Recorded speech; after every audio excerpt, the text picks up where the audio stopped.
കൊച്ചുമക്കളും എല്ലാവരും ഈ വചനങ്ങളെ കൊണ്ട് അന്യോന്യം ആശ്വസിപ്പിച്ചുകൊള്ളുവീനെന്ന് ദൈവത്തിൻ്റെ വചനമാകയാൽ. എത്ര പേര് ആശ്വാസം പറഞ്ഞെന്നാലും നിങ്ങൾക്ക് തൃപ്തി വരികയില്ല. എന്നാൽ ഇവിടെ കേൾക്കപ്പെടുന്ന ദൈവത്തിൻ്റെ വചനം നിങ്ങളെ ആശ്വസിപ്പിക്കുന്നതാണ്, നിങ്ങൾ സമാധാനം തരുന്നതാണ്. അതുകൊണ്ട് സകല ബുദ്ധിയും കവിയുന്ന ദൈവസമാധാനം നിങ്ങളുടെ ഹൃദയത്തിൽ ഉണ്ടാകട്ടെ എന്ന് പ്രാർത്ഥിച്ചുകൊണ്ട് എൻ്റെ വാക്കുകളെ നിർത്തുന്നു. സമയം വേർതിരിച്ച ദൈവദാസനോട്ടുള്ള നന്ദിയും സഭയോട്ടുള്ള നന്ദിയും പറഞ്ഞുകൊണ്ട് എൻ്റെ വാക്കുകൾ നിർത്തുന്നു. കർത്താവ് നമ്മളെ അനുഗ്രഹിക്കട്ടെ. God bless you. ദൈവം അറിയിച്ച ദൈവദാസ നന്ദി പറയുന്നു. തുടർന്ന് സാങ്കുട്ടി പാസ്.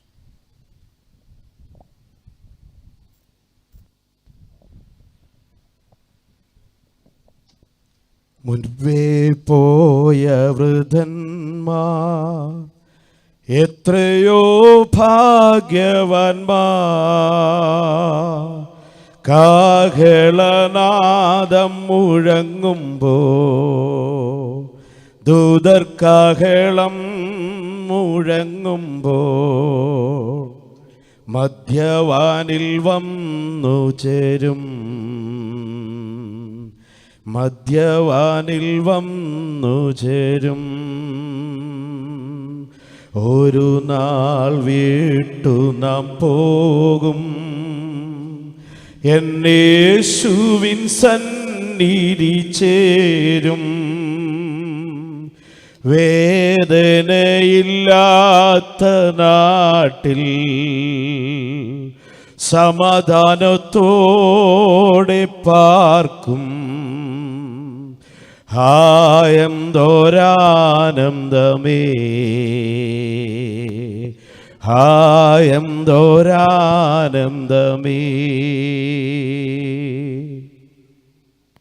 കർത്താവിൻ്റെ ധന്യനാമം വാഴ്ത്തപ്പെടുമാറാകട്ടെ. നമ്മിൽ നിന്ന് വാങ്ങിപ്പോയ പ്രിയ കർത്തൃദാസൻ്റെ ദേഹവിയോഗ ബന്ധത്തിൽ നാം ആയിരിക്കുന്നു. കർത്തൃദാസുള്ള ബന്ധം തൻ്റെ സഹോദരൻ നിത്യതയിൽ മൺമറഞ്ഞു പോയ ഞങ്ങൾ വൈ ജോസഫ് എന്ന് വിളിക്കുന്ന കർത്താവിൻ്റെ ദാസനുമായിട്ടുള്ള ബന്ധമായിരുന്നു എൻ്റെ കുഞ്ഞിലെ ഈ വീടുമായിട്ടുള്ള പാസ്റ്റർ ജി മാനുവേലുള്ള ബന്ധം. Y Joseph sir church god overseer ആയിരിക്കുമ്പോൾ തൊട്ട് ആ വീടുമായിട്ട് നല്ല ബന്ധം ഞങ്ങൾക്ക് ഉണ്ടായിരുന്നു. പ്രതിയാൽ ഞങ്ങൾ ഞാൻ കൊല്ലാട്ടുകാരനാണ്. മാങ്ങാനത്ത് വന്നപ്പോഴാണ് ആമേൻ കർത്തൃദാസൻ പുതുപ്പള്ളി സെൻട്രൽ IP ശുശ്രൂഷിക്കുന്നു. താൻ ശുശ്രൂഷിച്ച മിക്ക ചർച്ചുകളിലും എന്നെ ശുശ്രൂഷയ്ക്ക് വിളിക്കാറുണ്ട്, ഞാൻ പോയി ശുശ്രൂഷിക്കാറുണ്ടായിരുന്നു. തൻ്റെ ആരോഗ്യ നിലവാരം വളരെ പരിതാപകരമായതുകൊണ്ട് ആമേൻ ഞാൻ എൻ്റെ വീടിൻ്റെ വാതിൽക്കൽ കൂടെ ഹോസ്പിറ്റലിലേക്ക് പോകുമ്പോൾ, മന്ദിര ഹോസ്പിറ്റലിലേക്ക് പോകുമ്പോൾ നിന്ന് സംസാരിക്കും. അതുകൊണ്ട് ഞാൻ സഭാ ചാർജ് വിട്ടു. ഇപ്പോൾ ഞാൻ സ്വസ്ഥമായിട്ടിരിക്കുക. എന്നാൽ അടുത്തൊരു കല്യാണം കഴിഞ്ഞിട്ട് ഒരു കല്യാണം പുമ്മറ്റത്ത് പായസ്കാളിൽ നടന്നപ്പോൾ അവിടെ വെച്ച് ഞങ്ങൾക്ക് ഒന്നിച്ച് കാണുകയും ഒന്നിച്ചിരുന്ന് ആഹാരം കഴിച്ച് പറഞ്ഞു, ഞാൻ ഇപ്പോൾ ഇവിടെ AG ചർച്ചുമായിട്ടുള്ള ബന്ധത്തിലാണ്. ഞങ്ങൾ കുറേ സമയം സംസാരിച്ചു, വളരെ സന്തോഷത്തോടെ പിരിഞ്ഞു. എന്നാൽ താൻ പ്രിയം വെച്ച കർത്തൃസന്നിധിയിൽ തനിക്കായി ഒരുക്കപ്പെട്ട ഒരു ഭവനം നിർമ്മിച്ചു. അതിൻ്റെ പണി പൂർത്തീകരിച്ചപ്പോൾ ഇവിടെ കയറി വരുവീൻ എന്നുള്ള ശബ്ദത്തിൻ്റെ ധ്വനിയിൽ താൻ ഇവിടുത്തെ കൂട് ഇട്ടിട്ട് കൂട്ടിൻ്റെ അകത്ത് കിളി പറന്നു പോകുവാനിടയായി. ധന്യനായ പൗലുസ്ലീഹ തീമോഥെയോസ് ലേഖനത്തിൽ രേഖപ്പെടുത്തുന്ന പോലെ, ഞാൻ നല്ലവോർ പൊരുതു, ഓട്ടം തികച്ചു, വിശ്വാസം കാത്തു, നീതിയുടെ കിരീടം എനിക്കായി വെച്ചിരിക്കും, എനിക്ക് മാത്രമല്ല കർത്താവിൽ പ്രിയം വെച്ച ഏവർക്കും കൂടെ. സ്തോത്രം. ദൈവം തനിക്ക് കൊടുത്തിരിക്കുന്ന ഈ ഭൂമിയിലെ ശുശ്രൂഷ തികച്ച ശേഷം തൻ്റെ 1000 വെച്ച് താൻ കീഴടങ്ങി. കഴിഞ്ഞ ദിവസം ഭക്തിയുള്ള പുരുഷന്മാർ സ്തേഫാനോസിനെ അടക്കം ചെയ്തതുപോലെ നല്ലൊരു അടക്കം കർത്തൃദാസൻ ഇന്ന് ദൈവം നൽകേണ്ടതിനായി നമുക്ക് പ്രാർത്ഥിക്കാം. തൻ്റെ ഏൽപ്പിച്ചതായ ശുശ്രൂഷ ഇവിടെ തികച്ചതിന് ശേഷം, പൂർത്തീകരിച്ചതിന് ശേഷം അല്പസമയത്തെ വിശ്രാമത്തിന് വേണ്ടി തനിക്കായി ഒരുക്കപ്പെട്ടതായ ഭവനത്തിലേക്ക് പ്രവേശിക്കുവാനിടയായി.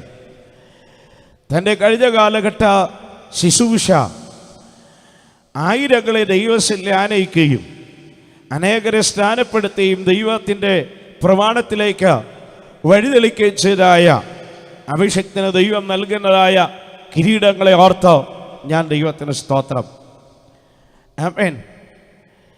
WM-ൽ ഒരു പാട്ട് ഇപ്പോൾ എൻ്റെ ഹൃദയത്തിലേക്ക് ഓടി വരികയാണ്. ഇവിടെ നീയറ്റ പാടുകൾക്കെല്ലാം പ്രതിഫലം എണ്ണി വാങ്ങിടുമ്പോൾ ശോഭിക്കും കിരീടം നിന്റെ ശിരസിൽ വെച്ചു കാന്തനോതും. എൻ്റെ പ്രിയ നീ സുന്ദരി തന്നെ, സർവാംഗ സുന്ദരി നീ കാന്തയ സഭയേ. ഇവിടെ ഏറ്റ പാടുകൾ, ഇവിടെ കഷ്ടപ്പാടുകൾ ഒക്കെ പ്രതിഫലം കർത്തൃദാസനുണ്ട്. ആമേൻ. എഴുതുക, ഇന്നു മുതൽ കർത്താവിൽ മരിക്കുന്ന വൃദ്ധന്മാർ ഭാഗ്യവാന്മാർ, അവരുടെ പ്രയത്നങ്ങളിൽ അവർ വിശ്രമിക്കേണ്ടതാകുന്നു. ഏത്? ആമേൻ. മരണമെന്ന് പറയുന്നത് നിത്യതയുടെ ഒരു തുറമുഖത്തിലേക്ക് കഴിഞ്ഞ ദാസൻ താൻ കടന്നുപോയി. എന്നാൽ എനിക്ക് മുമ്പായി പ്രസംഗിച്ച ദൈവദാസൻ ഓർപ്പിച്ചതുപോലെ കർത്താവ് താൻ ഗംഭീരനാഥത്തോടും പ്രധാന ശബ്ദത്തോടും സ്വർഗത്തിലെ കാഹളത്തോടും ക്രിസ്തുവിൽ മരിച്ചവൻ മുൻപ് ഉയർത്തെഴുന്നേൽക്കും, പിന്നെ ജീവനോടിരിക്കുന്ന നാം രൂപാന്തരം പ്രാപിക്കും. ആ മഹനീയമായ അവസ്ഥയിൽ നമുക്ക് അങ്ങേയെന്ന് കാണാമെന്നുള്ള പ്രത്യാശയോടെ ഞാൻ എൻ്റെ വാക്കുകൾക്ക് ഇവിടെ വിരാമം കുറിക്കട്ടെ. ഞാൻ പ്രതിദാനം ചെയ്തു നിൽക്കുന്നതായ പെന്തക്കോസ്റ്റ് ഫെലോഷിപ്പ് ചർച്ചിൻ്റെ ദുഃഖവും പ്രത്യാശയും രേഖപ്പെടുത്തുന്നു. കർത്താവ് നമ്മെ ഈ വചനത്തുള്ളി ആശ്വസിപ്പിക്കട്ടെ. ഇപ്പോൾ വേറൊരു പാട്ട്.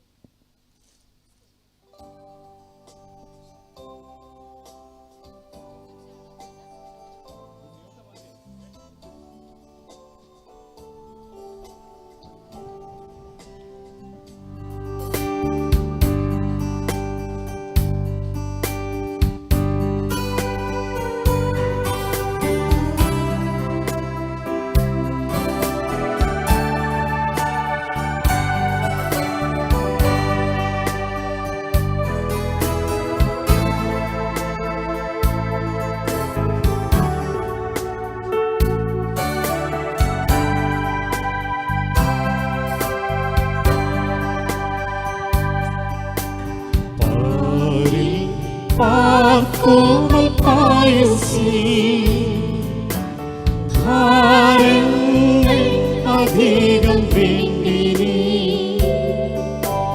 താരീരും ബാലിയേറ്റവൻ ഭാരങ്ങൾ വഹിച്ചിടും. ഞാനിൻ പാദങ്ങൾ വെച്ചിടും നീങ്ങിപ്പോകാത്ത പാറമേ, എനിക്കായി പിളർന്ന പാറമേ, എനിക്കായി പിളർന്ന പാറമേ.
ഇമ്പങ്ങൾ വിരിയും തീരങ്ങൾ സ്വർണ്ണസാരപ്പൊളികളാ പഞ്ഞഞ്ചി കണ്ട വീഥികൾ സ്വന്തമായി തീരുമ്പോൾ യേശുവിൻ പാദമൊത്തും ഞാൻ പൊൻവീണകളിൽ പാടും ഞാൻ പൊൻവീണകളിൽ പാടും ഞാൻ പൊൻവീണകളിൽ പാടും ഞാൻ പൊൻവീണകളിൽ പാടും ഞാൻ.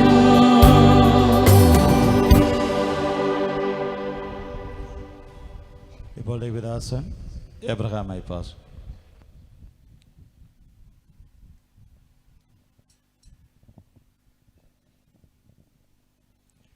ദൈവത്തിരുനാമം വാഴ്ത്തപ്പെടുമാറാകട്ടെ. ആദരണനായ കർത്തദാസൻ പാസ്റ്റർ ജി മാനുവേൽ കഴിഞ്ഞ ദീർഘവർഷങ്ങൾ കർത്താവിന് വേണ്ടി അഹോരാത്രം അധ്വാനിച്ച പ്രിയ കർത്തദാസൻ തൻ്റെ ഓട്ടം തികച്ച് കഴിഞ്ഞ നാളുകൾ താൻ പ്രസംഗിച്ച കർത്താവിൻ്റെ സന്നിധിയിലേക്ക് തന്നെ വിളിച്ചു ചേർപ്പാൻ ദൈവത്തിന് പ്രസാദം തോന്നി.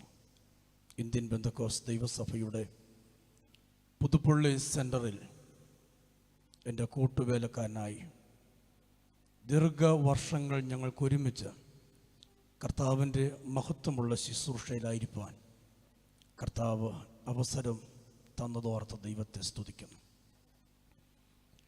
താൻ ശാരീരികമായി വളരെ ബലഹീനനായി അവസാനമായി മന്ദിരം ഹോസ്പിറ്റലിൽ ചെന്ന് കാണുവാനും പ്രാർത്ഥിപ്പാനുമൊക്കെ അവസരം തന്നു. അവിടെ വെച്ചാണ് അവസാനമായിട്ട് കാണുന്നത്. ഒരു പരാതിയില്ലാതെ, ആവലാതിയില്ലാതെ, ഒരു പേരുദോഷം കേൾപ്പിക്കാതെ, ആരാലും യാതൊരു ആക്ഷേപത്തിനും വക കൊടുക്കാതെ വിശ്വസ്തനായി കർത്താവിൻ്റെ മഹത്വമുള്ള ശുശ്രൂഷ ചെയ്ത കർത്തൃദാസനാണ് പാസ്റ്റർ ജി മാനുവേൽ എന്ന് പറയുന്നതിൽ വളരെ സന്തോഷമുണ്ട്. അത് പരമാർത്ഥമാണ്. ആ ദേവദാസൻ കുടുംബമായി കഴിഞ്ഞ നാളുകൾ പുതുപ്പള്ളി സെൻറ്ററിലെ വിവിധ സഭകളിൽ ശുശ്രൂഷിപ്പാനിടയായി ആ പ്രിയപ്പെട്ടവരെ ഓർത്ത് ദൈവത്തെ സ്തുതിക്കുന്നു, കർത്താവിനെ മഹത്വപ്പെടുത്തുന്നു. ഇതുപോലെ ഒരു നാള് എനിക്കും നിങ്ങൾക്കും ഉണ്ട് എന്നുള്ള യാഥാർത്ഥ്യം ഒന്നുകൂടെ തിരിച്ചറിയുവാനും മരണത്തിനപ്പുറത്ത് നിത്യതയ്ക്ക് വേണ്ടി ഒരുങ്ങുവാൻ ഒരവസരം കൂടെ ഈ ഭൂമിയിൽ കർത്താവ് നമുക്ക് ദാനമായിട്ട് തന്നിരിക്കുകയാണ്. സക്കറിയ പുരോഹിതനെക്കുറിച്ച് ഇങ്ങനെ വായിക്കുന്നു. അവൻ ശുശ്രൂഷ തികച്ച ശേഷം വീട്ടിലേക്ക് പോയി. പ്രിയ കർത്തദാസനും തൻ്റെ ശുശ്രൂഷ തികച്ച ശേഷം തൻ്റെ ഭവനത്തിലേക്ക് കടന്നു പോയിരിക്കുന്നു. നന്ദിയോടെ ദൈവത്തെ സ്തുതിക്കുന്നു, കർത്താവിനെ മഹത്വപ്പെടുത്തുന്നു. യേശുക്രിസ്തുവിൻ്റെ പ്രത്യക്ഷതയെക്കുറിച്ച് ദൈവത്തിൻ്റെ വചനം പറയുന്നു. എബ്രായ ലേഖനത്തിൽ 3 വിധത്തിലുള്ള പ്രത്യക്ഷത. ഒന്ന്, പാപങ്ങൾക്ക് പരിഹാരം വരുത്തുവാൻ യേശു ഒരിക്കൽ പ്രത്യക്ഷനായി. എന്തിനു വേണ്ടി? മനുഷ്യവർഗത്തിൻ്റെ പാപങ്ങൾക്ക് പരിഹാരം വരുത്തുവാൻ. തൻ്റെ ക്രൂശിലെ മരണത്തിലൂടെ മനുഷ്യവർഗത്തിൻ്റെ അകൃത്യങ്ങൾക്ക് പ്രായശ്ചിത്തമായി യേശു കർത്താവിൻ്റെ ക്രൂശ് മരണം ഒരു യാഗമരണമാണ്. എന്തിനു വേണ്ടി? പാപങ്ങൾക്ക് പരിഹാരം വരുത്തുവാൻ ഒരിക്കൽ പ്രത്യക്ഷനായി. ഇന്ന് പിതൃസന്നിധിയിൽ യേശുക്രിസ്തു നമുക്ക് വേണ്ടി മധ്യസ്ഥനായി പ്രത്യക്ഷനായിരിക്കുന്നു. പാപങ്ങൾക്ക് പരിഹാരം വരുത്തിയ ശേഷം കർത്താവ് എന്ത് ചെയ്തു? ഉയരത്തിൽ മഹിമയുടെ വലത്തുഭാഗത്തിരുന്നു. പിതാവിൻ്റെ വലത്തുഭാഗത്ത് നമുക്ക് വേണ്ടി പ്രത്യക്ഷനായിരിക്കുന്നു യേശുക്രിസ്തു. ഇന്ന് അതിവിദൂരമല്ലാത്ത ഭാവിയിൽ തൻ്റെ അടുത്ത പ്രത്യക്ഷത പാപം കൂടാതെ തനിക്ക് വേണ്ടി കാത്തു നിൽക്കുന്നവരുടെ രക്ഷയ്ക്ക് വേണ്ടി യേശു വീണ്ടും പ്രത്യക്ഷനാകും. നമ്മുടെ പ്രത്യാശ അതാണ്. നാം നോക്കി പാർക്കുന്നത് അതിനു വേണ്ടിയാണ്. കർത്താവിന് സ്തോത്രം. യേശു പ്രത്യക്ഷനാകും. ആ പ്രതീക്ഷ, ആ പ്രത്യാശയാണ് ഏതൊരു പ്രാതികൂല്യങ്ങളുടെ നടുവിലും നമ്മളെ ധൈര്യത്തോടെ മുന്നോട്ട് നടത്തുന്നത്. യേശു പ്രത്യക്ഷനാകും. ഇന്ന് പകൽ ഈ സമയത്താണ് കർത്താവ് പ്രത്യക്ഷനാകുന്നതെങ്കിൽ പാസ്റ്റർ ജി മാനുവലിൻ്റെ ഭൗതിക ശരീരം നാം സംസ്കരിക്കേണ്ടി വരികയില്ല. നമുക്ക് മുമ്പായിട്ട് പ്രിയ കർത്തദാസൻ ഉയർത്തി നിൽക്കും. അതിനുശേഷം പിന്നെ ജീവനോടെ ശേഷിക്കുന്ന വിശുദ്ധന്മാർ അവരോട് ഒരുമിച്ച് ആകാശം മേഘങ്ങളിൽ കർത്താവിനെ എതിരേൽപ്പാൻ എടുക്കപ്പെടും. ഇങ്ങനെ നാം എല്ലായ്പ്പോഴും കർത്താവിനോട് കൂടെ ഇരിക്കും.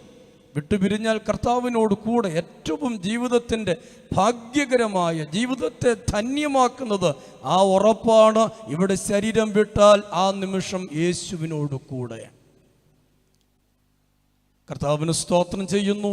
ആ പ്രത്യാശയോടെ കഴിഞ്ഞ ദീർഘനാളുകൾ കർത്താവിൻ്റെ മഹത്വമുള്ള വേലയ്ക്ക് ചുമല് കൊടുത്ത കർത്തദാസൻ്റെ വേർപാട് ദുഃഖത്തിലായിരിക്കുന്ന പ്രിയപ്പെട്ടവരുടെ ദുഃഖത്തിൽ ഞങ്ങൾ പങ്കുചേരുന്നു. ഉയർപ്പിൻ്റെ നിരയെക്കുറിച്ച് പറയുമ്പോൾ പൗലോസ് ഇങ്ങനെ എഴുതി: ആദ്യ ഫലം ക്രിസ്തു.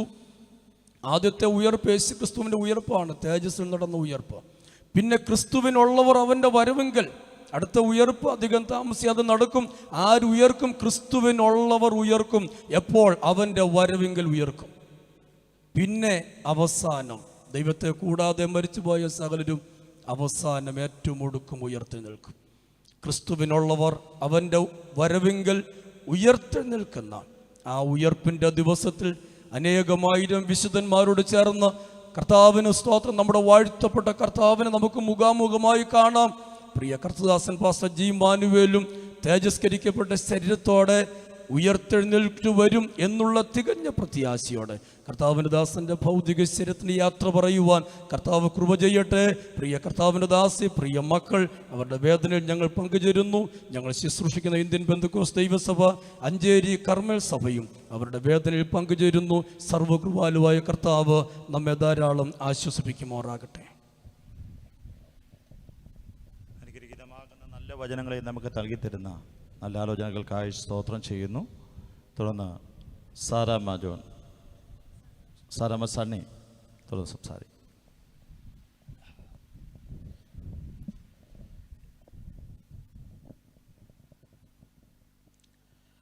ഈ ഗേഹം വിട്ടുപോകിലും ഈ ദേഹം കെട്ടുപോകിലും കർത്തൻ കാഹളനാദത്തിൽ ഒത്തു ചേർന്നിടും നാമിനി. കർത്തൻ കാഹളനാദത്തിൽ ഒത്തു ചേർന്നിടും നാമിനി. വീട്ടുകാർ കരഞ്ഞിടും, കൂട്ടുകാർ പിരിഞ്ഞിടും, കർത്തൻ കാഹളനാദത്തിൽ ഒത്തു ചേർന്നിടും നാമിനി. കർത്തൻ കാഹളനാദത്തിൽ ഒത്തു ചേർന്നിടും നാമിനി. കർത്താവിൻ്റെ അതിപരിശുദ്ധമായ നാമം വാഴ്ത്തപ്പെടുമാറാകട്ടെ. പാസ്റ്റർ മനുവലിൻ്റെ ശവശരീര സംസ്കാര ചടങ്ങിനോടനുബന്ധിച്ച് ഇന്നലെയാണ് ഞാൻ വിവരം അറിഞ്ഞത്. ദീർഘവർഷം 6 വർഷത്തോളം IPC ഒലിവിറ്റ് സഭയിൽ തൻ്റെ ദാസൻ തൻ്റെ ശുശ്രൂഷയിലായിരുന്നു. തൻ്റെ ശുശ്രൂഷയിലായിരുന്ന സമയമൊക്കെയും എന്നെയും വിളിച്ച് ആ സഭയിൽ ശുശ്രൂഷിക്കുവാൻ തൻ്റെ ദാസൻ എന്നെ അനുവാദം നൽകിയിരുന്നു.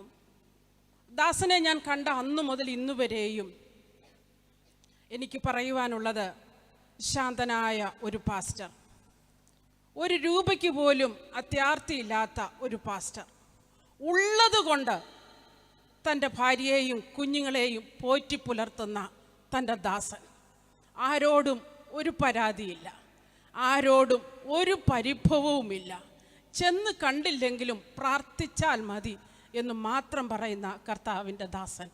പൊങ്ങമ്പാറ ദേശത്ത് ഞങ്ങളായിരിക്കുമ്പോൾ അമ്മിയമ്മയുടെ വീട്ടിൽ വരുമ്പോൾ എപ്പോഴും കോമടത്ത് കുടുംബത്തും കയറി തൻ്റെ ഭാര്യയായിട്ട് വന്ന് പ്രാർത്ഥിക്കുകയും അമ്മച്ചിക്ക് വേണ്ടി പ്രാർത്ഥിക്കുകയും ആശ്വസിപ്പിക്കുകയും ഒക്കെ ചെയ്ത കർത്താവിൻ്റെ വിലപ്പെട്ട ദാസൻ അനേക നാളുകളായി പല ശാരീരിക ദുഃഖങ്ങളാലായിരുന്നു. എന്നാൽ കർത്താവിൻ്റെ സമയമായപ്പോൾ താൻ പ്രിയം വെച്ച തൻ്റെ സന്നിധിയിൽ, കർത്താവിൻ്റെ സന്നിധിയിൽ ചേർക്കപ്പെട്ടു. നമ്മൾ ഓരോരുത്തരും ഈ ക്യൂവിലാണ് നിൽക്കുന്നത്. ഇന്നല്ലെങ്കിൽ നാളെ, അടുത്ത നിമിഷം എപ്പോൾ നമ്മൾ ഈ ലോകത്തിൽ നിന്ന് മാറ്റപ്പെടും എന്നുള്ളത് നമ്മൾക്ക് ആർക്കും അറിയത്തില്ല. പക്ഷേ ഒരു ദൈവ പൈതലിനെ സംബന്ധിച്ചിടത്തോളം അവർക്ക് ഒരു പ്രത്യാശയുണ്ട്. ഞാൻ ഈ ലോകത്തിൽ നിന്ന് മാറ്റപ്പെട്ടാൽ ഞാൻ കർത്താവിനോട് ചേർക്കപ്പെടും, ആ നിത്യത ഞാൻ അവകാശപ്പെടും. ആ ഒരു പ്രത്യാശയോടുകൂടിയാണ് ഓരോ ദൈവമക്കളും ഈ ലോകത്ത് ജീവിച്ചു കൊണ്ടിരിക്കുന്നത്. അതുകൊണ്ടാണ് വെളിപ്പാട് പുസ്തകം 14 അധ്യായം 13 വാക്യത്തിൽ ഇങ്ങനെ വായിക്കുന്നത്: ഞാൻ സ്വർഗത്തിൽ നിന്നൊരു ശബ്ദം കേട്ടു, അത് പറഞ്ഞത്, എഴുതുക, ഇന്നു മുതൽ കർത്താവിൽ മരിക്കുന്ന മൃതന്മാർ ഭാഗ്യവാന്മാർ. അതെ, അവർ തങ്ങളുടെ പ്രയത്നത്തിൽ നിന്ന് വിശ്രമിക്കേണ്ടതാകുന്നു, അവരുടെ പ്രവൃത്തി അവരെ പിന്തുടരുന്നു എന്ന് ആത്മാവ് പറയുന്നു. ഇത് പറഞ്ഞത്, ഈ ശബ്ദം കേട്ടത് ഈ ഭൂമിയിൽ നിന്നല്ല, പാതാളത്തിൽ നിന്നല്ല, സ്വർഗത്തിൽ നിന്നൊരു ശബ്ദം കേട്ടു, എഴുതുക, ഇന്നു മുതൽ കർത്താവിൽ മരിക്കുന്ന വൃതന്മാർ ഭാഗ്യവാന്മാർ. ഒരു മനുഷ്യനെ സംബന്ധിച്ചിടത്തോളം, ഒരു ദൈവ പൈതലിനെ സംബന്ധിച്ചിടത്തോളം ഈ ലോകത്ത് ജീവിക്കുമ്പോൾ കർത്താവിന് വേണ്ടി ജീവിക്കണം. കർത്താവിന് വേണ്ടി ജീവിക്കണമെങ്കിൽ കർത്താവിന് വേണ്ടി ജനിക്കണം. കർത്താവിന് ജനിച്ചെങ്കിൽ മാത്രമേ ആ ഒരു വ്യക്തിക്ക് കർത്താവിൻ്റെ സന്നിധിയിൽ ചേർക്കപ്പെടുവാൻ സാധിക്കുകയുള്ളൂ. ഇങ്ങനെയുള്ള ഈ ഒരു പ്രത്യാശ നമ്മുടെ ജീവിതത്തിൽ ഉണ്ട്. അതുകൊണ്ടാണ് നിക്കോദോമസിന് കർത്താവ് പറഞ്ഞത്, നീ വീണ്ടും ജനിച്ചില്ല എങ്കിൽ സ്വർഗരാജ്യം അവകാശപ്പെടുകയില്ല. നീ ആ സ്വർഗരാജ്യം അവകാശപ്പെടണമെങ്കിൽ നീ വീണ്ടും ജനിച്ചിരിക്കണം. അപ്പോൾ കർത്താവിൽ മരിക്കണമെങ്കിൽ കർത്താവിൽ നമ്മൾ ജനിക്കണം, കർത്താവിൽ നമ്മൾ ജീവിക്കണം, കർത്താവിൽ നമ്മൾ നടക്കണം. എങ്കിൽ മാത്രമേ ആ നിത്യതയിൽ നമുക്ക് ചേർക്കപ്പെടുവാൻ ഇടയാകുകയുള്ളൂ. അതുകൊണ്ട് കർത്താവിന് പോലും ഈ നിക്കോദെമോസ് ആരാണെന്ന് നല്ലതുപോലെ അറിയാമായിരുന്നു. നിക്കോദെമോസിൻ്റെ എന്നോട് പറഞ്ഞത് എന്തെന്ന് പറഞ്ഞു കഴിഞ്ഞാൽ, എൻ്റെ ശവശരീരം ക്രൂശിൽ നിന്ന് താഴെ ഇറക്കുവാൻ തൻ്റെ കരങ്ങൾ ഉപയോഗിക്കേണ്ടതാണെന്ന് ഈ കർത്താവിന് നന്നായിട്ട് അറിയാവുന്ന നിക്കോദെമോസിനോട് കർത്താവ് പറഞ്ഞു, നീ വീണ്ടും ജനിച്ചില്ല എങ്കിൽ നീ സ്വർഗരാജ്യത്തിന് അവകാശമാകയില്ല. അതുകൊണ്ട് ദൈവമക്കളെ, നമ്മൾ ഈ ലോകത്തിലായിരിക്കുമ്പോൾ കർത്താവിന് വേണ്ടി ജീവിക്കുകയും കർത്താവിന് വേണ്ടി മരിക്കുകയും ചെയ്തു കഴിഞ്ഞാൽ ആ സ്വർഗരാജ്യം നമുക്ക് അവകാശപ്പെടുകയും ചെയ്യും. ഈ ദിവസങ്ങളിൽ വളരെ ഭാരത്തോടും ദുഃഖത്തോടുമായിരിക്കുന്ന കുടുംബത്തോട് ചേർന്ന് നിന്നുകൊണ്ട് വുമൻസ് കൗൺസിലിൻ്റെ എല്ലാവിധമായ അനുശോചനം ഈ സമയത്ത് അറിയിക്കുന്നു. അതോടൊപ്പം കോമടത്ത് കുടുംബത്തിൻ്റെ അനുശോചനവും അറിയിക്കുന്നു, എൻ്റെ വ്യക്തിപരമായ അനുശോചനവും അറിയിക്കുന്നു. സർവകൃപാലുവായ ദൈവം തൻ്റെ കുടുംബത്തെയും കുഞ്ഞുങ്ങളെയും ആശ്വസിപ്പിക്കട്ടെ എന്ന് പറഞ്ഞുകൊണ്ട്, ഈ വചനങ്ങളാൽ ദൈവം നിങ്ങളെ അനുഗ്രഹിക്കട്ടെ എന്ന് പറഞ്ഞുകൊണ്ട് എൻ്റെ വാക്കിൽ നിന്ന് വിരമിക്കുന്നു. ദൈവം നമ്മളെ സഹായിക്കട്ടെ. കർത്തദാസം ബിനു ഇമ്മാനുവേൽ, അടൂർ.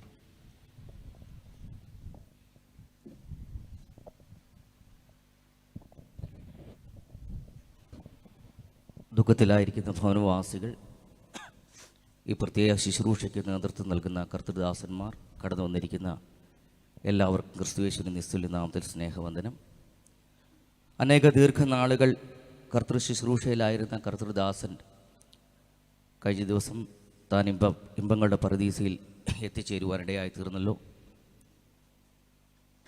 ഇവിടെ നമുക്ക് ദുഃഖമുണ്ട്, ഭൗതിക നിലയിൽ ദുഃഖമുണ്ട്. എങ്കിലും പ്രത്യാശയോടെ ആയിരിക്കുന്ന ഭവനവാസികളെ ഓർത്ത് ദൈവത്തിന് സ്തോത്രം ചെയ്യുന്നു. ഞാനിവിടെ ഇന്ന് നിൽക്കുന്നത് പ്രിയ കർത്തൃദാസൻ്റെ മകൾ ഗ്ലോറിയെ വിവാഹം ചെയ്തിരിക്കുന്നത് എൻ്റെ ഇളയ അളിയനാണ്, ജെയിംസ്. കഴിഞ്ഞ കുറേ വർഷങ്ങൾക്ക് മുൻപ്, ഏകദേശം ഒരു 20 വർഷങ്ങൾക്ക് മുൻപ്, ഒരു പ്രത്യേക സന്ദർഭത്തിൽ എൻ്റെ ജീവൻ നഷ്ടപ്പെട്ട ഒരു നിമിഷം ഉണ്ടായിരുന്നു. ഏകദേശം 3 മിനിറ്റ് നേരത്തേക്ക് ഞാൻ ഈ ലോകത്തിൽ നിന്ന് മാറ്റപ്പെട്ടു. റോഡിൽ കിടന്ന ഒരു നിമിഷമുണ്ടായിരുന്നു, ഒരു ആക്സിഡൻറ്റിൽപ്പെട്ട്. അതിനുശേഷം എൻ്റെ ഹൃദയത്തിൽ പെട്ടെന്ന്, അന്ന് എനിക്ക് 22 വയസ്സ് മാത്രമേ പ്രായമുള്ളൂ, ആക്സിഡൻറ്റിൽപ്പെട്ട് എൻ്റെ ഉള്ളിൽ നിന്ന് എന്തോ ഒന്ന് പറന്നു പോകുന്നത് പോലെ എനിക്ക് അനുഭവിപ്പാൻ കഴിഞ്ഞു. ആ നിമിഷത്തിൽ പെട്ടെന്ന് എൻ്റെ മുൻപിലേക്ക് ഒരു സ്ക്രീനിൽ കാണുന്നത് പോലെ കുറേ ചിത്രങ്ങൾ കടന്നു വന്നു. അതിൽ ഒന്നാമത് ഞാൻ കാണുന്ന ചിത്രം എൻ്റെ മാതാവിൻ്റേതായിരുന്നു. അതിനുശേഷം ഞാൻ ഏറ്റവും സ്നേഹിച്ചുകൊണ്ടിരുന്ന പലരുടെയും ചിത്രങ്ങൾ എൻ്റെ മുമ്പിൽ കൂടി കടന്നുപോയി. ആ നിമിഷ നേരങ്ങൾ കൊണ്ട് പിന്നെ ഞാൻ കാണുന്നത്, എൻ്റെ മുമ്പിൽ കാണുന്നത് ഞാൻ അതുവരെ ചെയ്തു കൂട്ടിയ പാപങ്ങളുടെ പട്ടികയായിരുന്നു. ഇന്ന് പകൽക്കാലം ഈ മരണ സന്ദർഭത്തിൽ പ്രിയ ദൈവദാസൻ ഇമ്പങ്ങളുടെ പറുദീസയിലായിരിക്കുന്നെങ്കിലും ഇവിടെ കടന്നു വന്നിരിക്കുന്ന നാം ചിന്തിക്കേണ്ടതായൊരു വസ്തുത, നാം എല്ലാവരും മരിക്കും, ഇന്നല്ലെങ്കിൽ നാളെ എപ്പോഴെന്ന് അറിയുന്നില്ല. കഴിഞ്ഞ ദിവസം എൻ്റെ ഒരു പ്രിയ സ്നേഹിതൻ എന്നോടൊപ്പമൊക്കെ ഞങ്ങളോടൊപ്പമൊക്കെ ആയിരുന്നു. പക്ഷേ രാത്രി യാമങ്ങൾ ഞങ്ങൾ അറിഞ്ഞത് അദ്ദേഹം ഈ ലോകത്തിൽ നിന്ന് മാറ്റപ്പെട്ടു പോയി എന്നാണ് അറിയുവാൻ കഴിഞ്ഞത്. ഞാൻ എപ്പോഴും പറയാറുള്ളൊരു വാക്കുണ്ട്, ജീവിച്ചിരിക്കുന്നു അല്ലെങ്കിൽ ഇനിയും ജീവിച്ചിരിക്കുമെന്ന് പ്രതീക്ഷിക്കുന്നവർ പെട്ടെന്ന് ലോകത്തിൽ നിന്ന് പോകുന്നു.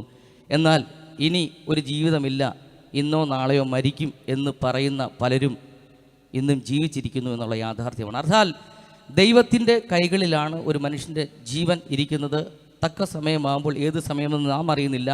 എല്ലാ സമയവും ഒരുങ്ങിയിരിക്കുക എന്നുള്ളതാണ് നമ്മുടെ ജീവിതത്തിൽ ഏറ്റവും പ്രത്യാശയോടെ ജീവിക്കുന്ന ഒരു ദൈവ പൈതലിന് ഏത് സമയവും ഒരുങ്ങിയിരിക്കുക എന്നുള്ളതാണ്. ഞാൻ ഈ ഇനി 2-3 മിനിറ്റ് എൻ്റെ ശരീരത്തിൽ നിന്ന് എന്തോ പറന്നു പോകുന്നത് പോലെ തോന്നിയ നിമിഷത്തിൽ ഞാൻ ബോധം ഇല്ലാതെ കിടക്കുന്ന അവസ്ഥയിൽ പെട്ടെന്ന് തറയിലേക്ക് വീഴുമ്പോൾ ഒരു പഞ്ഞി കെട്ട് എങ്ങനെ കിടക്കുന്നോ അതുപോലാണ് എനിക്കത് തോന്നുവാനിടയായത്. കാരണം കൈകുത്തി എഴുന്നേൽപ്പാൻ പോലും കഴിയാതെ ഒരു പഞ്ഞി കിടക്കുന്ന വെയിറ്റ് ഇല്ലാത്തൊരവസ്ഥയിൽ. അതിനുശേഷം ഒരു 3 മിനിറ്റുകൾക്ക് ശേഷം എൻ്റെ ശരീരത്തിലേക്ക് ആ ജീവൻ കടന്നു വന്നപ്പോൾ എനിക്കൊരു യാഥാർത്ഥ്യം മനസ്സിലായി. നമ്മുടെ ഉള്ളിൽ ഒരാത്മാവുണ്ട്, അത് പറന്നു പോകേണ്ടതിലേക്ക് പോകുന്നു എന്നുള്ളതാണ് യാഥാർത്ഥ്യം. എന്നാൽ പലപ്പോഴും നമുക്ക് തിരിച്ചറിയാൻ കഴിയാതിരിക്കുന്നു. അതിനുശേഷം ഞാൻ എഴുതിയൊരു കവിതയുടെ ഭാഗമുണ്ട്, എങ്ങിക്കരയുന്ന മാതൃഹൃദയവും ഏറ്റവും സ്നേഹിച്ച ബന്ധുക്കളും ഏവരും വന്നിടും അന്ത്യമായെങ്കിലും ഏറ്റവും ഒടുവിൽ ആ ശ്മശാനത്തിൽ. ഞാൻ മരിച്ചിരുന്നെങ്കിൽ ഏറ്റവും കൂടുതൽ ദുഃഖം അനുഭവിക്കുന്ന കരയുന്ന എൻ്റെ പ്രിയ മാതാവിനെ എനിക്ക് കാണുവാൻ കഴിഞ്ഞു, എൻ്റെ പ്രിയപ്പെട്ടവരെ കാണുവാൻ കഴിഞ്ഞു. നമുക്കെല്ലാവർക്കും ചെന്നെത്തുവാൻ കഴിയുന്ന, അല്ലെങ്കിൽ നമുക്ക് ഏറ്റവും ഒടുവിലായി എത്തുവാൻ കഴിയുന്ന ആ സ്ഥലം എന്ന് പറയുന്നത് ശ്മശാനം മാത്രമാണ്. അതിനപ്പുറമായിട്ട് ആർക്കും കടന്നു പോകാൻ കഴിയില്ല. എന്നാൽ ദൈവവചനം പറയുന്നു, നാം ഈ ആയുസ്സിൽ മാത്രം പ്രത്യാശ വയ്ക്കുന്നവരാണെങ്കിൽ നമ്മെപ്പോലെ അരിഷ്ടർ വേറെയില്ല. അതുപോലെ ക്രിസ്തു മരിച്ചിട്ട് ഉയർത്തെഴുന്നേറ്റിട്ടില്ലായിരുന്നുവെങ്കിൽ നമ്മളുടെ പ്രസംഗം വ്യർത്ഥം, നമ്മുടെ വിശ്വാസം വ്യർത്ഥം. അർത്ഥാൽ നാം വിശ്വസിക്കുന്ന, നാം പ്രത്യാശിക്കുന്ന അർത്ഥവത്തായ ഒന്നുണ്ട്, യേശു മരിച്ചിട്ട് ഉയർത്തെഴുന്നേറ്റിരിക്കുന്നു. അതുകൊണ്ട് നാമും ഒരിക്കൽ ഉയർത്തെഴുന്നേൽക്കും. മരിച്ചു കഴിഞ്ഞാൽ കർത്താവിൽ വിശ്വസിക്കുന്നവർ ഉയർത്തെഴുന്നേൽക്കുമെന്നുള്ള പ്രത്യാശ, നമുക്കൊരു വിശ്വാസം, ഒരു പ്രത്യാശയുണ്ട്. പ്രിയ ദൈവദാസൻ മരിച്ചു, ഇമ്പങ്ങളുടെ പറുദീസയിലെത്തി, ഒരിക്കൽ അദ്ദേഹം ഉയർത്തെഴുന്നേൽക്കും. കർത്താവിൻ്റെ വരവെങ്കിൽ ഉയർത്തെഴുന്നേൽക്കുമുള്ള പ്രത്യാശ അല്ല, നാം ജീവനോടെ ശേഷിക്കുന്നെങ്കിൽ നാമും പറന്നു പോകുമെന്നുള്ളൊരു പ്രത്യാശ. ആ പ്രത്യാശയാണ് അലമുറയില്ലാതെ, ഒത്തിരി ബഹളമില്ലാതെ, കരച്ചിലില്ലാതെ പ്രിയപ്പെട്ടവർക്കൊക്കെ ഇന്ന് പകൽക്കാലം ഇവിടെ ഇരിക്കുവാൻ കഴിയുന്നത്. ഒരു യാഥാർത്ഥ്യം നാം മനസ്സിലാക്കണം, കർത്താവ് ഉയർത്തെഴുന്നേറ്റിട്ടുണ്ടെങ്കിൽ ആ പ്രത്യാശയോടെ നാം ജീവിക്കുകയും നാം ആ കർത്താവിൻ്റെ വരവെങ്കിൽ എടുക്കപ്പെടുവാനായിട്ട് നമ്മെ തന്നെ ഒരുക്കി. അല്ല, കർത്താവ് വരുന്നതിന് മുൻപേ ആണെങ്കിൽ, ഈ ലോകത്തിൽ നിന്ന് നാം മാറ്റപ്പെട്ടു പോവുകയാണെങ്കിൽ ഒരിക്കൽ നാം കർത്താവിനോടുകൂടി ആയിരിക്കുമെന്നുള്ള പ്രത്യാശയോടുകൂടി ജീവിപ്പാൻ നാം തയ്യാറാകണം. ഞാൻ എൻ്റെ വാക്കുകൾക്ക് വിരാമം കുറിക്കട്ടെ. ഞാൻ പ്രതിനിധാനം ചെയ്യുന്ന ഗോസ്പൽ ഫെയ്ത്ത് ചർച്ചിൻ്റെയും എൻ്റെ കുടുംബത്തിൻ്റെ ഇമ്മാനുവേൽ മന്ദിരം അടൂരിൻ്റെയും വകയുള്ള എല്ലാ ആശ്വാസ വാക്കുകളും പ്രിയ കുടുംബാംഗങ്ങൾക്ക് ഇന്ന് പകൽക്കാലം ഞാൻ കുടുംബാംഗങ്ങളോട് പറഞ്ഞുകൊണ്ട് എൻ്റെ വാക്കുകൾക്ക് വിരാമം കുറിക്കുന്നു. ദൈവം നമ്മെ ആശ്വസിപ്പിക്കുമാറാകട്ടെ.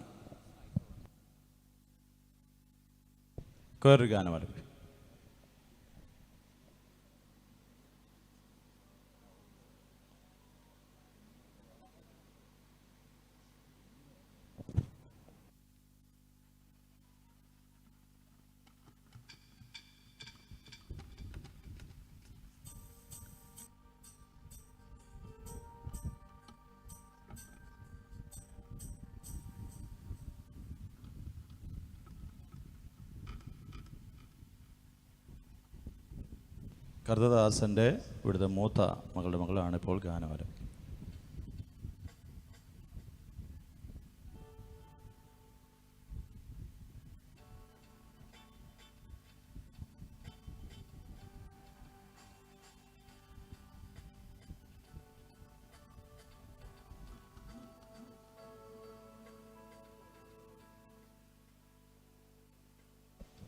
Praise the Lord. I am very sad that my Appacha is not with me, but I am very happy and assured that I will meet him in the heaven. I want to sing a song.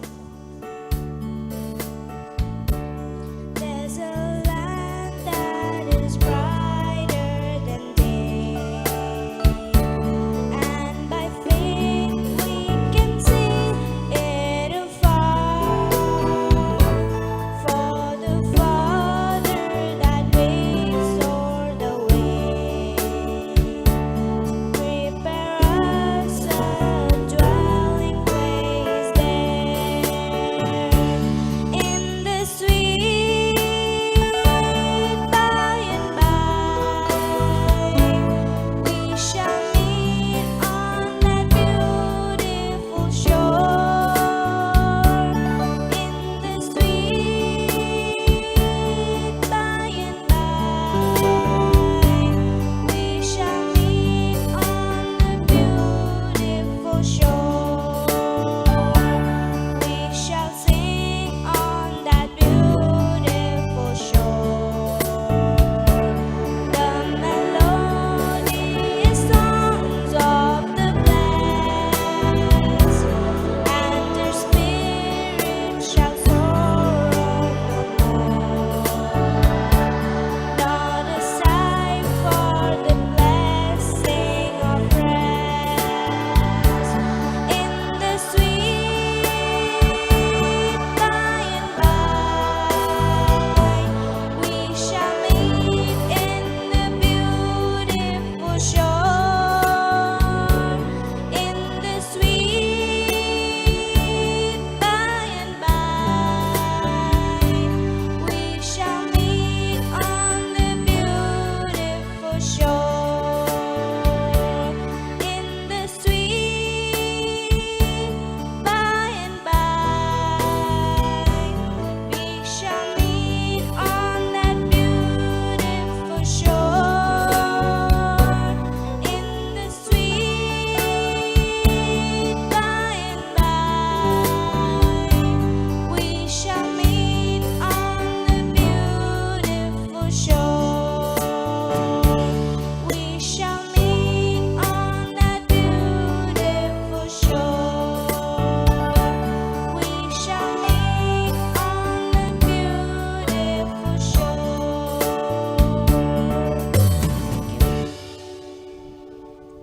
തുടർന്ന് നമ്മോട് അല്പസമയം ദൈവത്തോട് സംസാരിക്കുന്നത് Kanjirappally central മിനിസ്റ്ററായി ഐപിസിയുടെ work ചെയ്യുന്ന Sunny Abraham പാസ്റ്ററാണ്. കർത്തദാസൻ.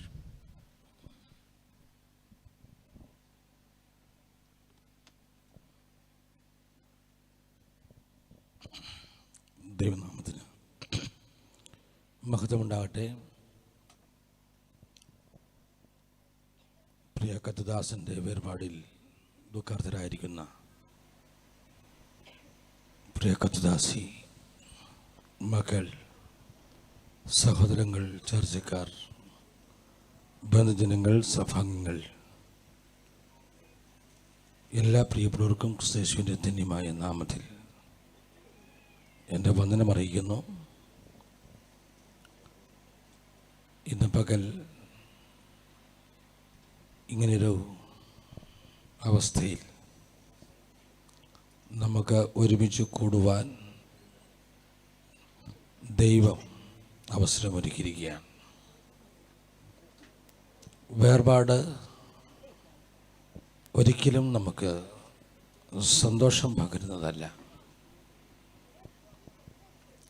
ആശ്വസിക്കുക, സമാധാനിക്കുക, സന്തോഷിക്കുക ഒക്കെ പരസ്പരം നമുക്ക് പറയാം.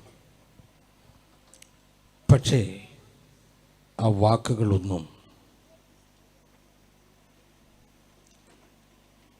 ചെമ്പരയിൽ വീഴുന്ന വെള്ളം പോലെ മാത്രമേ നമുക്ക് ഉപകാരപ്പെടുകയുള്ളൂ. എന്നാൽ സർവബുദ്ധിയെ കവിയുന്ന ദൈവിക സമാധാനം ഒരു മനുഷ്യൻ്റെ ഉള്ളത്തിൽ വന്നാൽ അത് ഒഴുകിപ്പോകുന്ന ഒന്നല്ല, അത് നിലനിൽക്കുന്ന, പ്രയോജനപ്പെടുന്ന ഒരു സത്യമാണ്.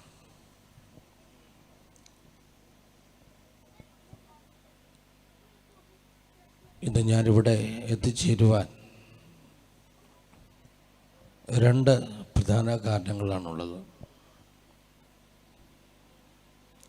ഒന്ന്,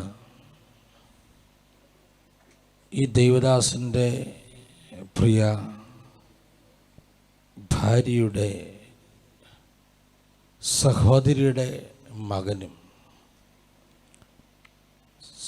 സഹോദരൻ്റെ മകനും എന്നോടൊപ്പം കർത്തൃശുശ്രൂഷയിൽ കാഞ്ഞിരപ്പള്ളി സെൻറ്ററിനോട് ചേർന്ന് പ്രവർത്തിച്ചു കൊണ്ടിരിക്കുകയാണ്. Pastor Ritchie, pastor Justin.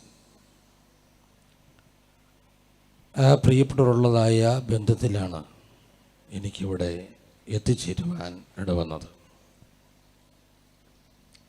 മറ്റൊരു കാരണം,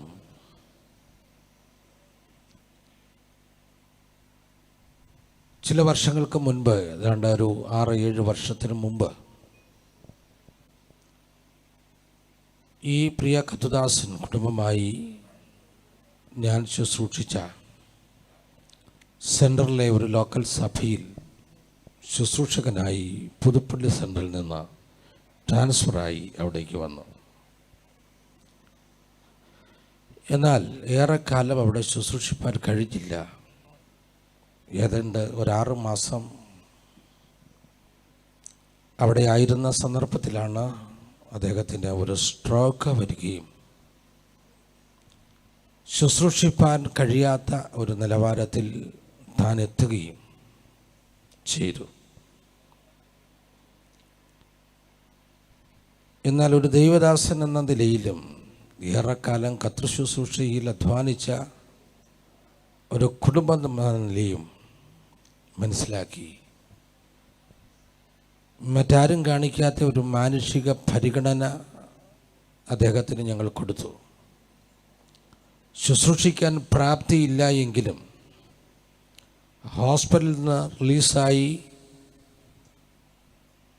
വരുവാനുള്ളതായ അവസരം വന്നപ്പോൾ ഞാൻ അദ്ദേഹത്തോട് പറഞ്ഞു, നിങ്ങൾ ശുശ്രൂഷ നിർത്തിപ്പോകണ്ട, ഈ പാഴ്സനേജിൽ വന്ന് താമസിക്കുക, ഇവിടുത്തെ ആരാധനയിൽ നിങ്ങൾ പങ്കെടുക്കുക, ശുശ്രൂഷയ്ക്ക് ഞാൻ മറ്റൊരു ക്രമീകരണം ചെയ്യാം. എന്നാൽ ഈ സഭയിൽ നിന്ന് കിട്ടുന്ന യാതൊരു വരുമാനവും ആ നിലയിൽ മാറിപ്പോകാതെ കഴിഞ്ഞ നാളുകളിൽ നിങ്ങൾക്ക് ലഭിച്ചതുപോലെ തന്നെ നിങ്ങളുടെ സന്ധാരണത്തിന് പൂർണ്ണമായി ഉപയോഗിക്കുവാൻ, അത് നിങ്ങൾക്ക് എടുക്കുവാനുള്ള സ്വാതന്ത്ര്യം തരുന്നു എന്ന് പറഞ്ഞ് അടുത്ത ട്രാൻസ്ഫറിൻ്റെ സമയം വരെ അവരെ അവിടെ പാർപ്പിച്ച് അവർ കുടുംബമായി ആ ആരാധനയിൽ പങ്കെടുത്ത് ശുശ്രൂഷയ്ക്ക് വേണ്ടി മറ്റ് ക്രമീകരണം മറ്റൊരു ദൈവദാസനെ ചുമതലപ്പെടുത്തി പല സന്ദർഭത്തിലും ഞാൻ തന്നെ പോയി അവിടെ ശുശ്രൂഷ നിർവഹിച്ചു. ആ നിലയിൽ ഒരു നല്ല മാനുഷിക പരിഗണനയും കൊടുത്ത് ട്രാൻസ്ഫറിൻ്റെ സമയമായപ്പോൾ അവർ സ്വയം പറഞ്ഞു, ഇനി ഞങ്ങളിവിടെ തുടരുന്നത് യോഗ്യമല്ല, മറ്റൊരാളെ ഇവിടെ നിയമിക്കണമെന്ന് പറഞ്ഞ് ആവശ്യപ്പെടുകയും അതനുസരിച്ച് അവരെ അവിടെ നിന്ന് ഏറ്റവും യോഗ്യവും യുക്തവുമായി ട്രാൻസ്ഫർ നൽകി അവരുടെ ഭവനത്തിലേക്ക് അയക്കുകയുമാണ് ചെയ്തത്. ഇത്യാദി 2 കാരണങ്ങളാൽ ഈ ദൈവദാസൻ്റെ വേർപാടിൻ്റെ വാർത്ത ദൈവദാസന്മാർ എന്നെ അറിയിച്ചപ്പോൾ ഇവിടെ വരേണ്ടതും ഈ ദുഃഖത്തിൽ പങ്കുചേരേണ്ടതും ആവശ്യമാണെന്നുള്ളതായ ബോധ്യതയിൽ ഇന്ന് ഇവിടെ എനിക്ക് വരുവാനിടയായി. ചില ദിവസങ്ങൾക്ക് മുൻപ് എനിക്കൊരു സിവിയർ ആക്സിഡൻ്റ് ഉണ്ടായി. അതുകൊണ്ട് യാത്രയൊന്നും ചെയ്തു തുടങ്ങിയില്ല. കാര്യമായിട്ട് എൻ്റെതായ ബുദ്ധിമുട്ടുകൾ എനിക്കുണ്ട്. എങ്കിലും ഇതൊരു അത്യാവശ്യ ഘടകമാണല്ലോ, നാളെ അവശേഷിക്കുന്നൊരവസരം ഉണ്ടാകില്ലല്ലോ എന്നോർത്ത് ഞാൻ വരികയായിരുന്നു. വാക്കുകൾ ഏറെ നീട്ടാതെ ഞാൻ എൻ്റെ വാക്കുകൾ ഞാൻ കുറയ്ക്കട്ടെ. വേർപെട്ട ദൈവമക്കളുടെ ഇടയിൽ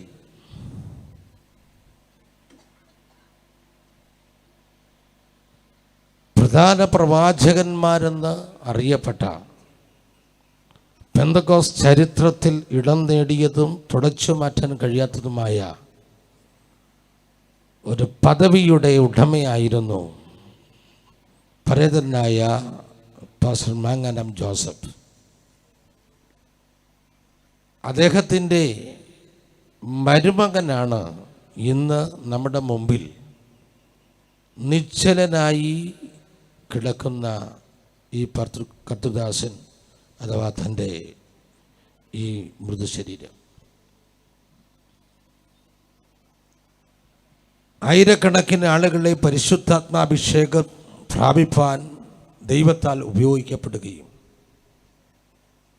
അനേകമനേകം ആളുകളെ നിത്യതയുടെ ഉടമസ്ഥരാക്കി മാറ്റുവാൻ ദൈവത്താൽ ഉപയോഗിക്കപ്പെട്ടതുമായ അനുഗ്രഹീത കർത്തൃദാസൻ്റെ കുടുംബത്തിലേക്ക് കാലൂന്നി വന്ന ഈ ദൈവവൃത്യൻ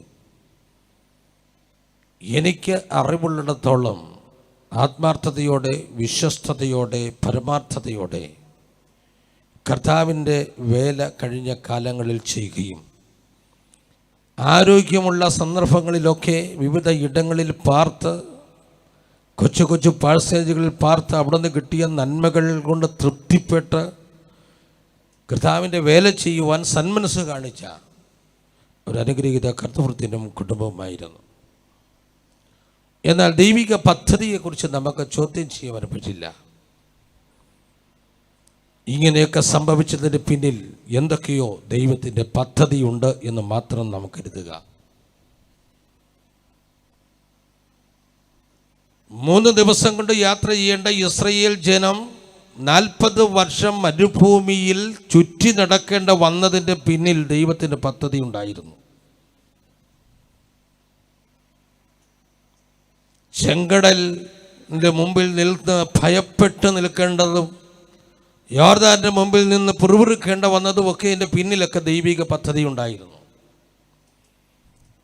മോശ മുഖാന്തരം വിടുവിക്കപ്പെട്ടവരാണ് എങ്കിലും, ദൈവം പറഞ്ഞിട്ട് വിടുവിക്കപ്പെട്ടവരാണെങ്കിലും പ്രതിസന്ധി വഴിയിലുണ്ടായതിൻ്റെ പിന്നിൽ ദൈവിക പദ്ധതികളുള്ളതുപോലെ ദൈവത്തിന് വേണ്ടി വേർതിരിക്കപ്പെട്ട, ദൈവത്തിന് വേണ്ടി അധ്വാനിച്ചു കൊണ്ടിരിക്കുന്ന അഭിഷക്തന്മാർക്ക് പോലും ഉണ്ടാകുന്ന കഷ്ടങ്ങളുടെ പിന്നിൽ നിശ്ചയമായി ഒരു ദൈവിക പദ്ധതി ഉണ്ടെന്ന് ഞാൻ വിശ്വസിക്കുന്നു. അങ്ങനെയാണെങ്കിൽ ചില നാളുകൾ ശാരീരിക അസ്വസ്ഥനായി ഭവനത്തിൽ വിശ്രമിക്കേണ്ട വന്നതിൻ്റെ പിന്നിലും എന്തൊക്കെയോ നാം അറിയാത്ത ചില ദൈവിക പദ്ധതികളുണ്ട്. എന്നാൽ നമ്മളുടെ പദ്ധതികൾ ജയിക്കത്തില്ല, ദൈവത്തിൻ്റെ പദ്ധതി മാത്രമേ ജയിക്കുകയുള്ളൂ. കഴിഞ്ഞ ദിവസം പ്രിയ കർത്തൃദാസനോട് ദൈവം പറഞ്ഞു, ഇങ്ങോട്ട് പോരാൻ പറഞ്ഞു. ആ വിളി കേട്ടപ്പോഴേ ആരോടും അനുവാദം ചോദിക്കാതെ ആ ശബ്ദത്തെ അംഗീകരിച്ച് താൻ കരേറിപ്പോയി. ഞാൻ പലപ്പോഴും പറയാറുള്ളൊരു വാക്കുണ്ട്, ഇവിടെ നമുക്ക് ബന്ധങ്ങൾക്ക് സ്ഥാനമില്ല, ഇതെല്ലാം താൽക്കാലികമാണ്.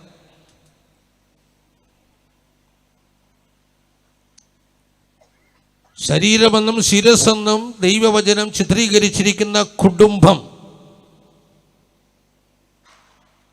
ആ കുടുംബത്തെ യോജിപ്പിക്കുമ്പോൾ ഞങ്ങളെപ്പോലുള്ള ദൈവദാസനോ പറയുന്നൊരു വാക്കുണ്ട്, മരണം നിങ്ങളെ വേർപെടുത്തുന്നത് വരെ എന്ന് പറഞ്ഞാൽ അതിൻ്റെ അർത്ഥം മരണം എപ്പോൾ ഒരാളെ കടന്നു പിടിക്കുന്നുവോ അവിടം വരെയുള്ള ബന്ധമേ ഈ ബന്ധമുള്ളൂ, അത് കഴിഞ്ഞാൽ ഒരു ബന്ധമില്ല. ജന്മം തന്ന മാതാപിതാക്കളോടുള്ള ബന്ധം, ജന്മം കൊടുത്ത മക്കളോടുള്ള ബന്ധം, സ്വന്തം രക്തത്തിൽ പിറന്ന സഹോദരങ്ങളോടുള്ള ബന്ധം, ഉറ്റവരോടും ഉടയവരോടും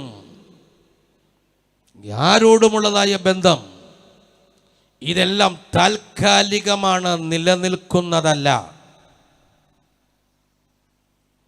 ഈ ബന്ധങ്ങൾക്കെല്ലാം പിന്നിൽ ദൈവത്തിന് ചില പദ്ധതികളുണ്ട്.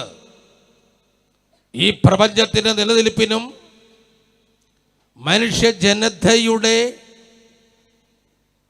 ധാർമ്മിക ജീവിതത്തിൻ്റെ നിലനിൽപ്പിനും വേണ്ടി ദൈവം വെച്ചിരിക്കുന്ന പദ്ധതികളാണ് ഈ ബന്ധങ്ങളുടെ എല്ലാം പിന്നിൽ വ്യാപരിക്കുന്ന പ്രേരക ശക്തിയെങ്കിൽ ഇന്ന് പകൽ നാം മനസ്സിലാക്കുക, ഈ ബന്ധങ്ങളെല്ലാം വിച്ഛേദിക്കപ്പെടുന്ന ഒരു ദിവസമുണ്ട്. നിലനിൽക്കുന്ന ഒരൊറ്റ ബന്ധവും ഇവിടെ ഇല്ല.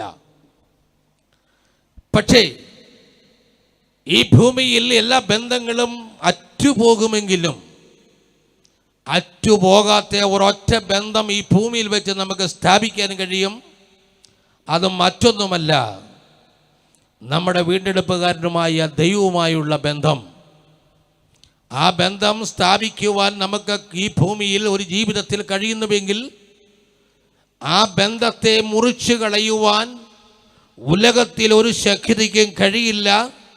ഉലകം മുഴുവൻ ഒരുമിച്ച് നിന്നാലും ആ ബന്ധം അറ്റുപോവുകയുമില്ല. എന്തുകൊണ്ടാണത്? മരണം കൊണ്ട് അവസാനിക്കുന്ന ഒരു ബന്ധമല്ല, മരണത്തിനപ്പുറത്തേക്ക് നീളുന്ന ഒരു ബന്ധമാണ് ആ ബന്ധം. ആയതുകൊണ്ട് ആ ബന്ധം മാത്രമേ നിലനിൽക്കുകയുള്ളൂ. എന്നാൽ ഈ കർത്തൃദാസന് തൻ്റെ ജീവിതകാലത്തിൽ ദൈവം കൊടുത്ത ഒരായുസ്സിൽ നഷ്ടപ്പെട്ടു പോകുന്ന ഒത്തിരി ബന്ധങ്ങൾ ഇവിടെ സ്ഥാപിച്ചുവെങ്കിലും ആ ബന്ധങ്ങൾ സ്ഥാപിച്ചതിനേക്കാൾ അപ്പുറമായി ഒരിക്കലും അറ്റുപോകാത്ത ഒരു ബന്ധം കൂടെ സ്ഥാപിക്കുവാൻ തനിക്ക് കഴിഞ്ഞു എന്നുള്ളതാണ് ഏറ്റവും വലിയ പ്രാധാന്യം. ആയതുകൊണ്ട് ഇവിടെ ഇരിക്കുന്ന